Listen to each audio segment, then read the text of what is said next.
කොහොමද මචංලා මේ ගොඩක් කට්ටිය මේ පටලගන්ත සීන් එකක් තියෙනවා. පොඩ්ඩක් මම කියලා දෙන්න ආවේ. මේ ඔටෝ ට්‍රේඩ්ස් ඇක්ටිව් කියන එකයි මේ බොට් ඇක්ටිව් කියන එක ගොඩක් කට්ටිය පටල ගන්නවා. මේ ඔටෝ ට්‍රේඩ්ස් ඇක්ටිව් කියලා කියන්නේ කොපි ට්‍රේඩින් සිස්ටම් එක.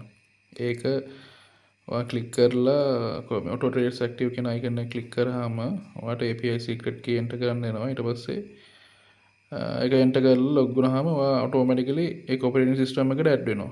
ඒකට සාමාන්‍යයෙන් එයාගේ ඉන්ස්ට්‍රක්ෂන්ස් වල තියෙනවා බලන්න පොලිසි වල මේ ඒකට සාමාන්‍යයෙන් amount එක තියෙන්න ඕන මේ ඩොලර් 4000 5000 අතර වගේ ඒ වගේ ගණනක් තියෙනවා. මොකද ලොකු එන්ට්‍රීස් ගන්න ඒ වගේ. ලොන් එන්ට්‍රීස් ගන්න. හරි. ඒ වගේ amount එකක් තියෙන කට්ටිය ඒකට රෙජිස්ටර් වුණාට කමක් නැහැ.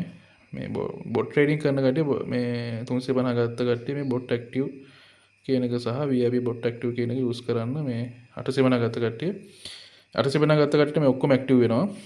මේ 350 ගත්ත කට්ටියට මේ VIP බොට් ඇක්ටිව් කියන එක හැර අනිත් ඔක්කොම ඇක්ටිව් වෙනවා. හරිද? එතකොට මේ බොට් ට්‍රේඩින් කරන කට්ටිය මේ බොට් ඇක්ටිව් කියන එකයි VIP බොට් ඇක්ටිව් කියන එකයි විතරයි. අනිත් එක අර වගේ amount එකක් තියනවා විතරයි යූස් කරන්න. ඊටසේ Onyx hub එක යූස් කරන්න පුළුවන්. මේ වල ප්‍රයිවට් බොට් වෙනම හම්බ වෙනවානේ. ඒක වෙනම මේ විදිහට යූස් කරන්න.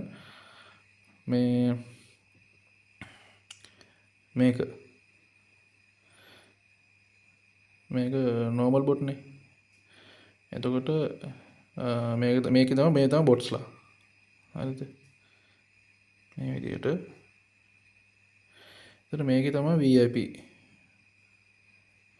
බොට් තියෙන්නේ. මේ බොට් ට්‍රේඩින් කරන කට්ටිය මේක විතර බොට් මේ යූස් කරන්න. හරි. මේ විදිහට.